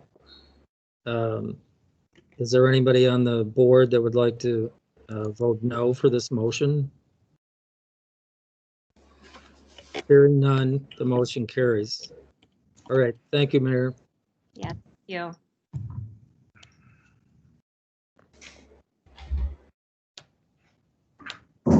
Next on the agenda is an information item, fuse and CLT update. I believe Anne Marie, you're up again. Yes, and I'll be as brief as possible to leave more time for our guests today. But as we know, affordable housing is a huge priority for both the city and the DDA. And in August of last year, Dwelling Place submitted a request for funding for 2 unique approaches to address affordable housing in downtown. And last November, you funded these 2 solutions. One, the Community Land Trust, or the CLT, and 2, the Frequent User Engagement, or FUSE. And with us today, first is David DeVelder, who's the director of the CLT initiative at Dwelling Place. And then he'll present first, and then Jess Zarek is our FUSE coordinator at Dwelling Place as well, and they will be presenting to you. So I encourage you to hold your questions till the end, and hopefully David and Jess can quickly take you through their presentations. Thanks so much. Thanks, Anna Marie. Can everybody hear me? Yes. David DeVelder with Dwelling Place, and we just appreciate everybody's interest in the land trust, and very thankful for DGRI and the DDA support. And this has been a long time coming. Denny and others have been working on this for a long time, and I was very thankful to be hired about 6 months ago to start working on this to get to the point where we can start working with buyers and have closings for owners there at Martineau. So let me see if I can move the slides here. That doesn't seem to be working. You can go to the next slide. Oh, there we go. So I'm sure you're all market in Grand Rapids. Certainly went through a downturn where values went down, but the last 10 years, it's the market has been performing more like other areas of the country, coastal areas where our price is no longer, there continues to be a greater and greater gap. There's no longer, it's no longer possible for a family making median income to purchase a median income price right now.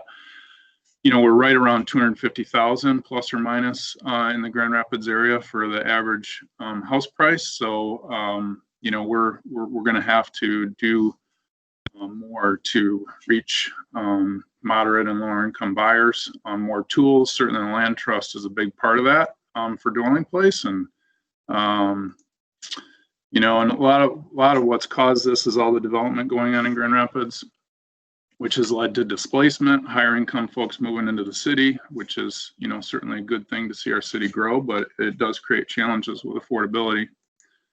So as far as the CLT model, it really is, it's a great tool for reaching lower income buyers because it reduces the sales price of the condo or home. Dwelling Place will be selling, the improvement of the property, the home, at 75% of the appraised value. and the land trust will retain ownership of the land. That's a very typical model in a land trust model. And, you know, we'll be able to reach low and moderate income buyers that otherwise would not be able to qualify for a CLT mortgage or for traditional mortgage. So, and this allows CLT homeowners to build equity, and it also allows affordability to the next CLT buyer. Another great benefit is it does, a CLT home can be passed on to future family members, immediate family members. So on resale with a CLT home, the home is reappraised and the family gets to collect all their principal payments plus 25% of the equity in the home from the initial appraisal when they purchased until the time that they sell. That difference, they do get 25% of that. The remaining 75% goes into back into the land trust to assist future buyers and produce more units and allow the CLT to operate and manage this process.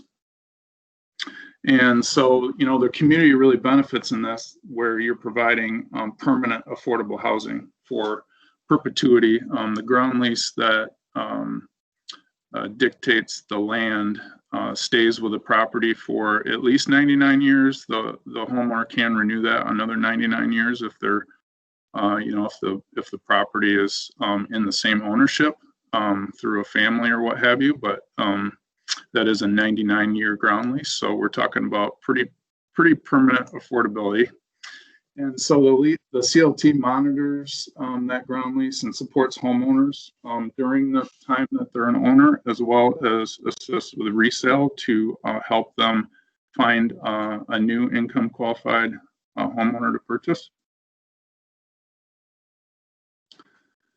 So a big part of you know, this process is all home buyers do go through home buyer education. We're going to be working with Habitat Michigan and ICCF. We're already been sending buyers that way. We have a couple people already approved for mortgages, and banks and credit unions, CDFIs will be providing mortgages. So you know, backed by Fannie Mae in a lot of cases. So this supports you know, mortgage providers, and employers benefit by providing permanent affordable housing in our community. And so a typical CLT, this is, you know, of the dwelling place community land trust will look like. Until we sell homeowner houses, we don't have any homeowners on the board currently. Right now it's 5 members from the dwelling place board, and then we'll also have community members who will be a part of governing the land trust. So we are at Martineau Condos, which is what you all have been supporting. We're working with buyers at up to 80% AMI and 110. So it's a mixed income project. And DGR has funded security cameras, gates, exterior facade work, and ADA access improvements. And those are either completed or in process right now. And there will be no displacement of existing rental tenants. If they do not want to purchase, they're allowed to continue to stay as long as they'd like. Just a summary here showing, you know, it's 23 live work units, and here's a couple of photos.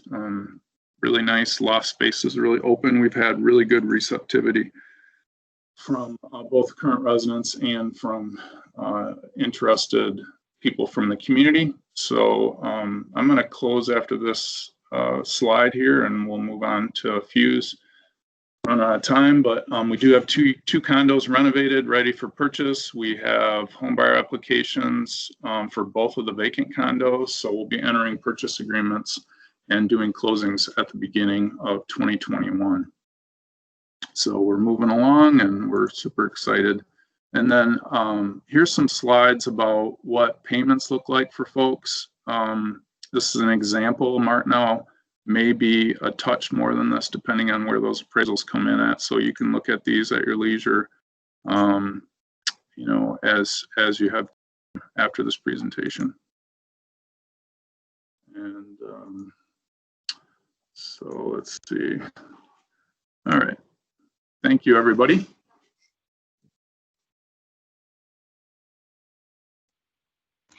Jess, are you on the call? Yep, I'm here. Cool. Do you want to share the presentation, or should we have Amanda share that? If you could share it, that'd be great, and I can just start talking. Okay, perfect. Thank you. Great. So thank you again, everyone, for having us here today. As Anna Marie mentioned, I'm Jess Zarek. I'm the Fuse coordinator. So my position is held within Dwelling Place, but work as coordinating Fuse within the community. So some of you may have heard of Fuse. There's some little more detailed information in the memo, but for a quick overview, Fuse stands for Frequent User Systems Engagement. So it's a national model. It exists in about 40 communities across the country. It was created and currently led by the Corporation for Supportive Housing. So the model uses a community-wide cross-systems data match to identify the top 50 to 100 frequent users of systems such as local emergency rooms, EMS, law enforcement, and social services. So from that data match, we get a by name list, and we're able to perform outreach to those individuals and offer permanent housing with support services that are specific to that population. And it intends to fill a gap that exists in many communities for this population that maybe are engaging emergency services but aren't accessing the housing points for many reasons. We can go to the next slide. Locally, after receiving our DDA funding that helped to defray the costs of our technical assistance contract with Corporation for Supportive Housing, we began our work with a Fuse kickoff meeting in January of 2020. After that, 2 of our 3 work groups began meeting in March, but decided to take a break for an extended period of time because we have so many health and social service organizations who needed to pivot their attention to COVID response work. So we continue to work behind the scenes with CSH and engage our local partners in a one-on-one basis to keep it moving forward until our work groups were able to begin meeting again at the end of summer 2020. So the slide that you see in front of you right now is the framework that was built by CSH as the action planning steps.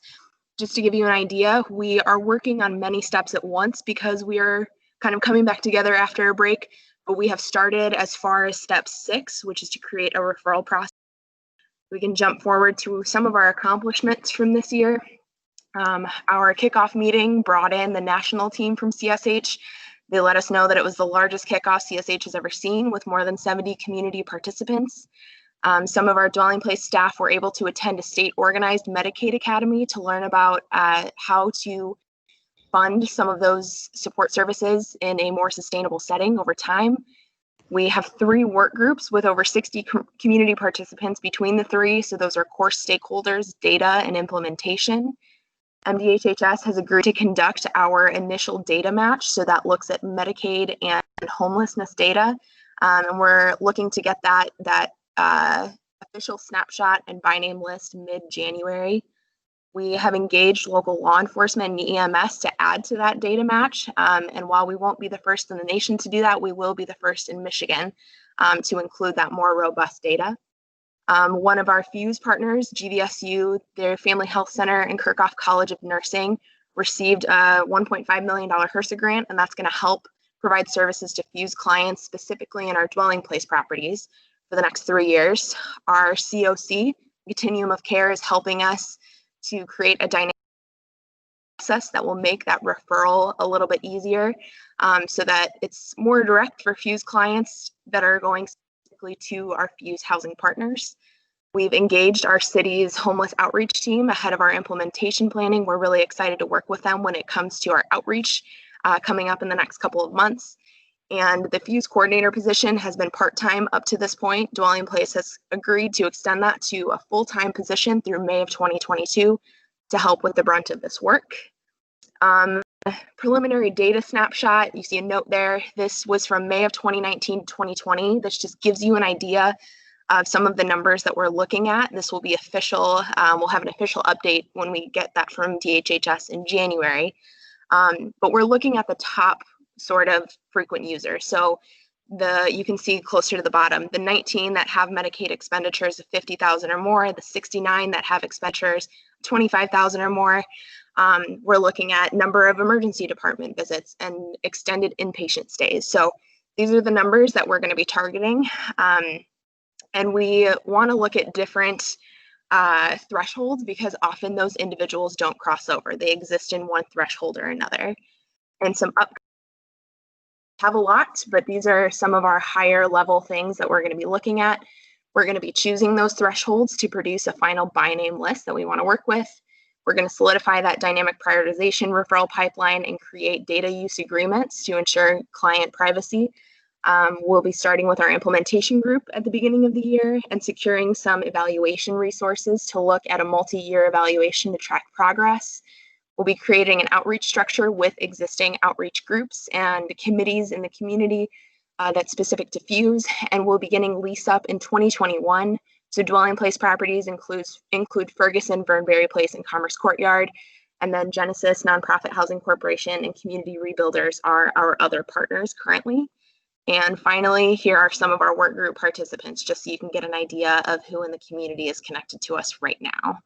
And that is everything I have for you. Thank you so much, Jess, for and David for all your work on these two amazing initiatives. Does the board have any questions for them before we close on this item? Any questions at all? Two amazing programs. I'm excited to see these really take off and grow. Any other comments? Chair? I'm just curious what our area median income is right now. Do you know that off the top of your head? I apologize, I don't know that.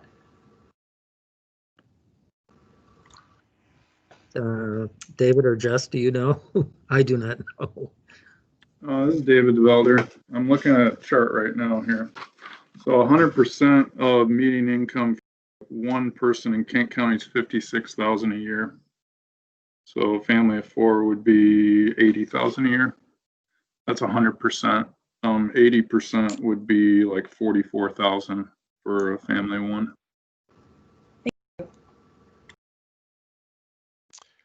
Chairman, this is Jim. Could we Yes, Jim. Could we get a copy of the Fuse presentation, please? That was very helpful information. There, pretty much none of that was in the written information that we received in advance. So that'd be really helpful to have. Tim, do you think we could get that sent over? Yep. Yeah, we'll make sure to get that out. That'd be awesome. Yep. Thank you. And I think as these processes wrap up, we'll make sure that you're up to speed on where they are. And I think as the chair mentioned, it's exciting to see some of this work come together. It really is. Any other comments? Thanks, Anne Marie. Thank you, David and Jess, both. Appreciate it. Thank you for letting us. Next is the Bridge South update. Mark, do you want to update us?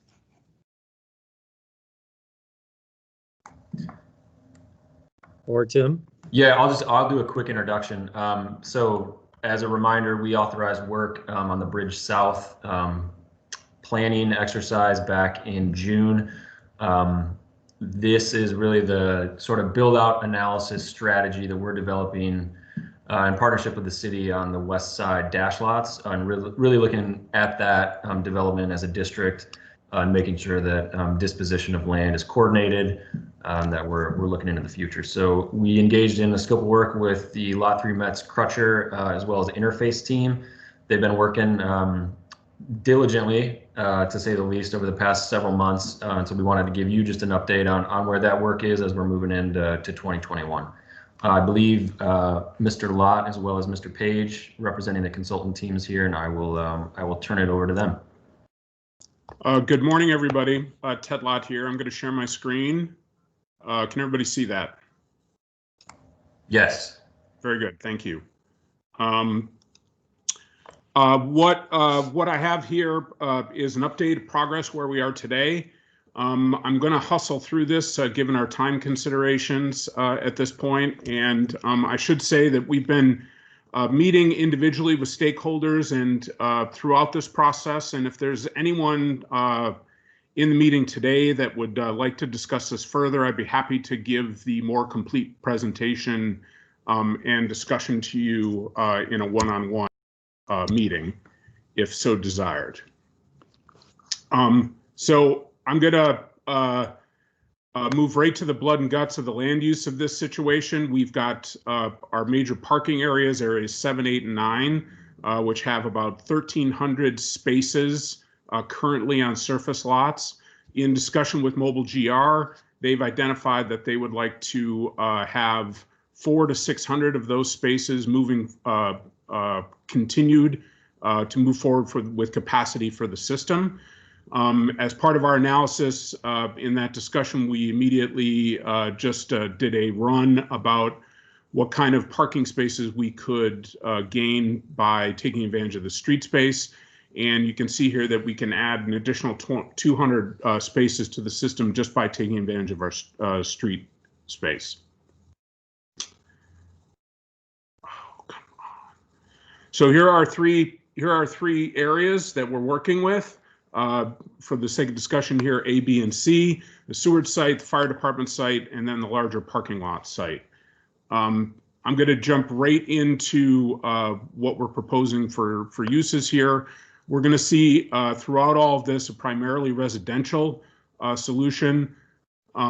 We've been talking with Ryan Kilpatrick and trying to align this as much as possible with his needs assessment for housing in our community. So firstly, on the sewage site, we're proposing to drag the street grid back into the site and break this up into 4 smaller parcels, which would be more easily used by individual developers. DGRI or DDA could parcel those off in pieces to interested developers. And then just for a range of density on this would be a 100% residential solution on the sewage site. This is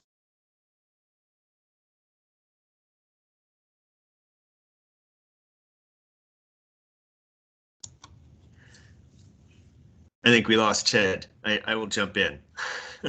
Thanks, Scott. Of course, I'll once again channel Ted. Yeah, so this solution shows each of those blocks on the sewage site designed as townhomes. There's another solution after this that just shows similar in scale, but more of an apartment approach for the sites. The benefit here is that each of these blocks, if you think of them as blocks, can be designed in different ways. They're all intended to be self-parked, in other words, surface parking behind those units, and it's a transition from those units into the fabric of the neighborhood, which is something that GR Forward was very much advocating for. Ted, do we have you back?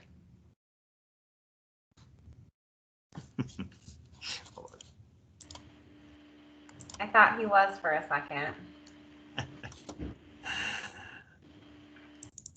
You gotta love Zoom. Wow. It happens in every meeting. I don't believe we have that slide deck, do we, Amanda? No, we do not. I do, if you want to let me share. Oh, yes. Yeah, if you just can request control on the top. Request control. Oh, there we are. Mm-hmm.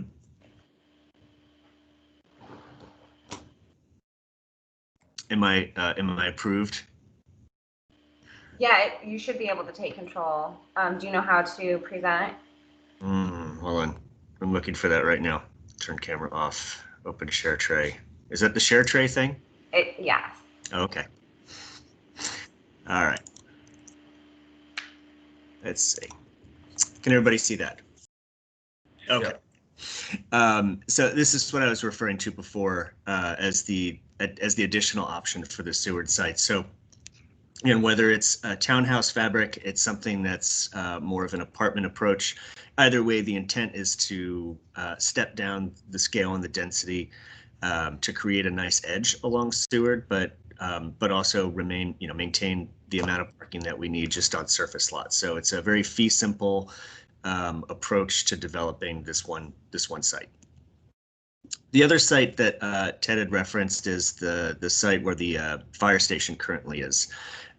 We're asked to take a look at that site and think about some different options. Through some of the discussions that Ted had with stakeholders, there's certainly, when it came to the question of how much parking should we retain, who uses the parking, when can we use that, there was certainly an interest in having some of that additional parking maintained closer to Bridge Street, where there are of course, existing restaurants and businesses.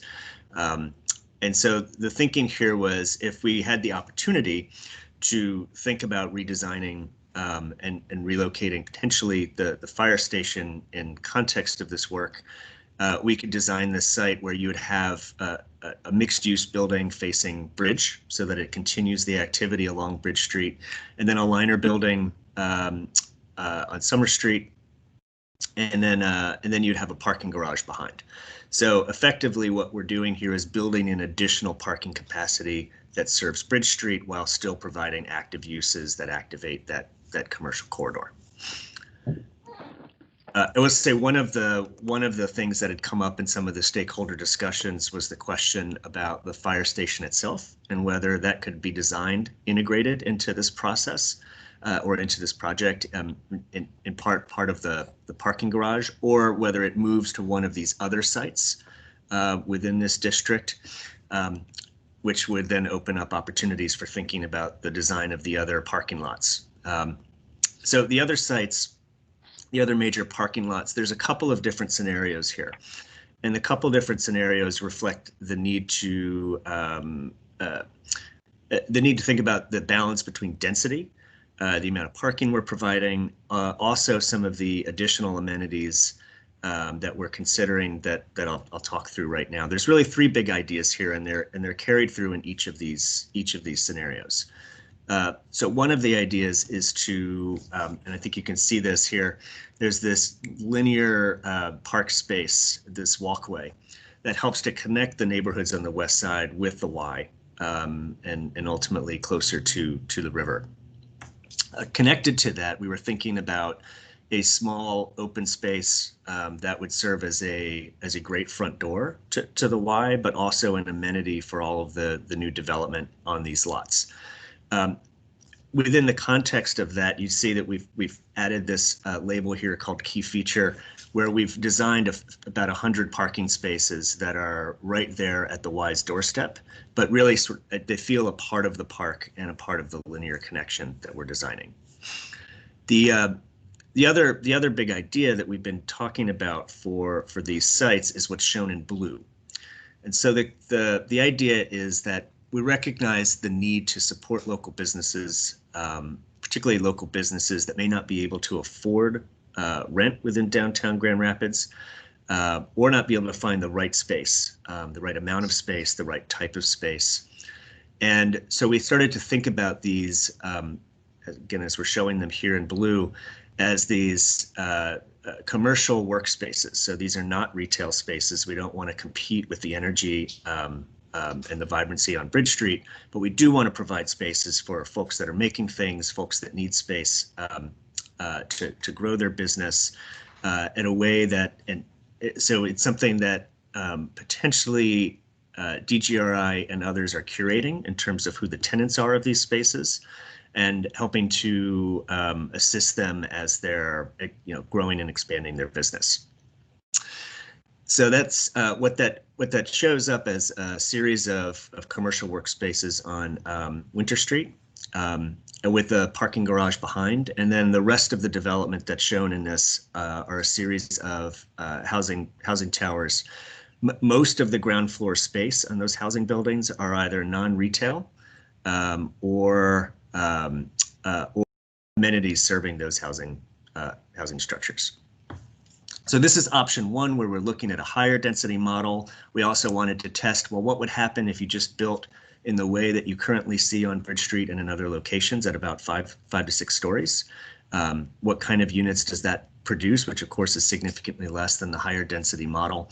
And then what if we took a totally different approach, which is the more fee simple approach? Each of these blocks is sold off to a developer. They worry about their own parking. and they can build at the density that they would like. We can still retain, of course, some of the ideas that I discussed before. It would just be a little harder to think about how we're integrating some of this non-traditional workspace and how that gets managed as a part of the process. But what we're playing with here again is the balance between density, parking, the need to provide affordable commercial space, and of course, as we're thinking about the housing itself, a mixed income approach to the housing. So I think with that, we will pause there for questions. I don't know if we have Ted back to answer questions as well, but I'm happy to step in. I'm back. Thank you, Scott Page. Scott Page is ultimately better at this than I am, so that's great that he was able to walk through that. Any questions for Ted or Scott?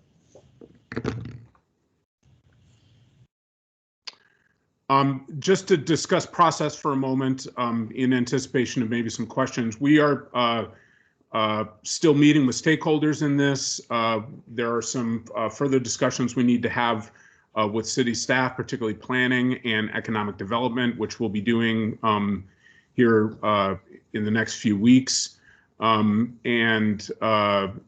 we're continuing to test these ideas as it relates to the housing study and other projects that are ongoing, working with Mark and Tim to make sure that we're staying in bounds and providing appropriate solutions for you moving forward.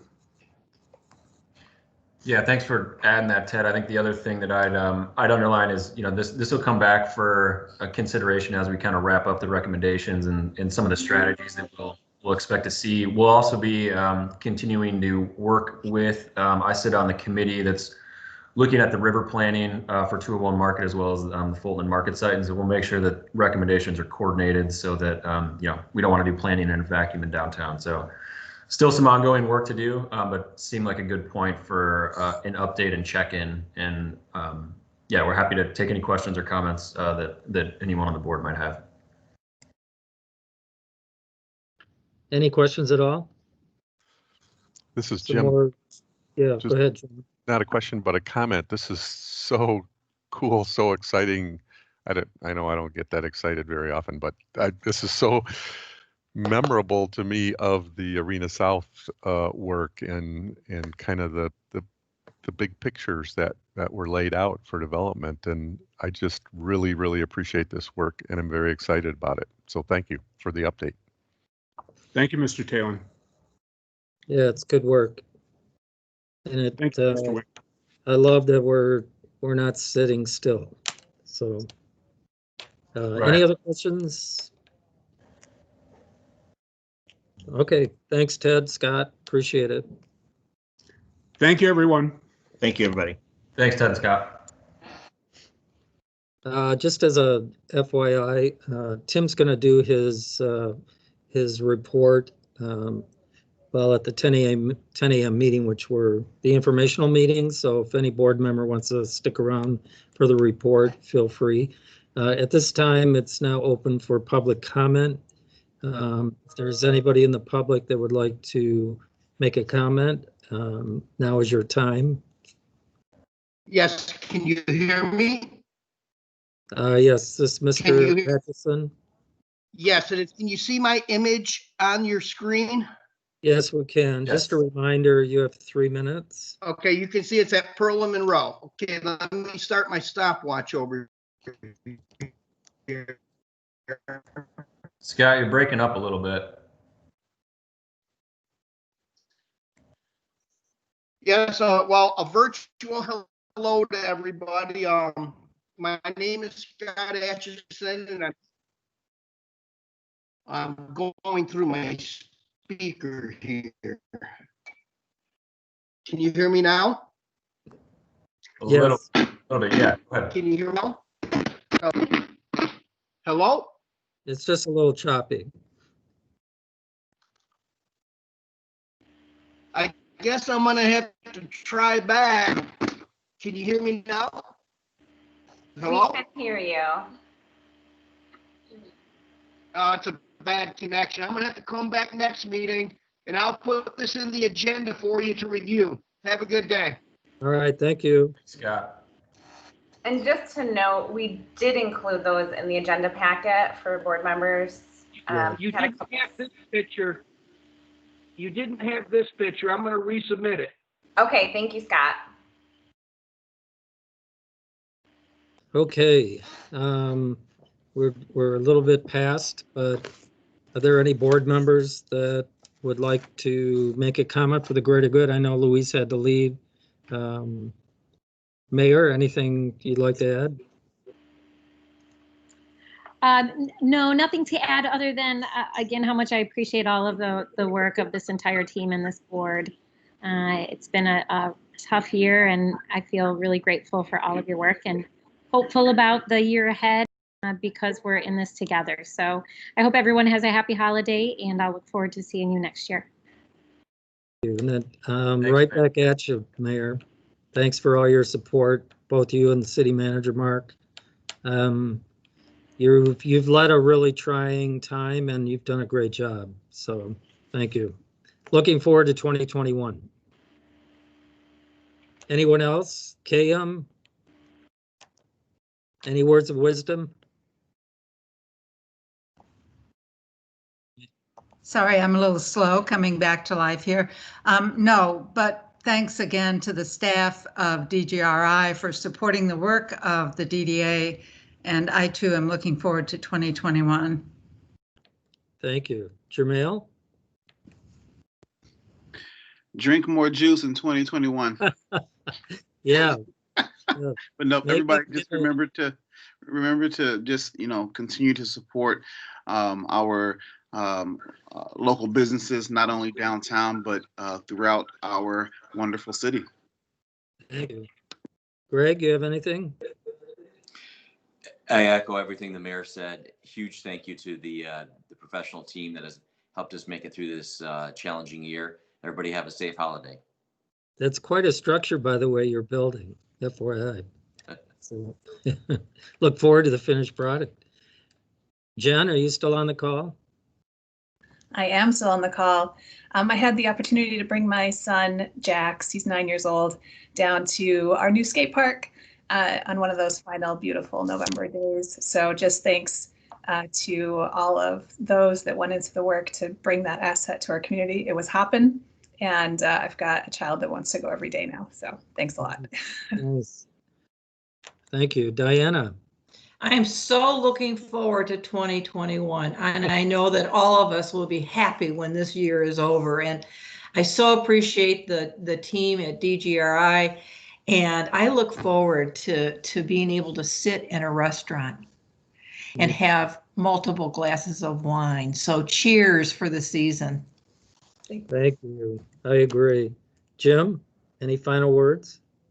Just an expression of gratitude for being able to work with you all for at least another year, despite leaving my county commission work at the end of the year. Plan to continue with the DDA. So happy holidays to everyone. Yes, likewise. And I'm going to echo the mayor's comments. This meeting in 2021 is going to be a win-win-win. Just remember, double N.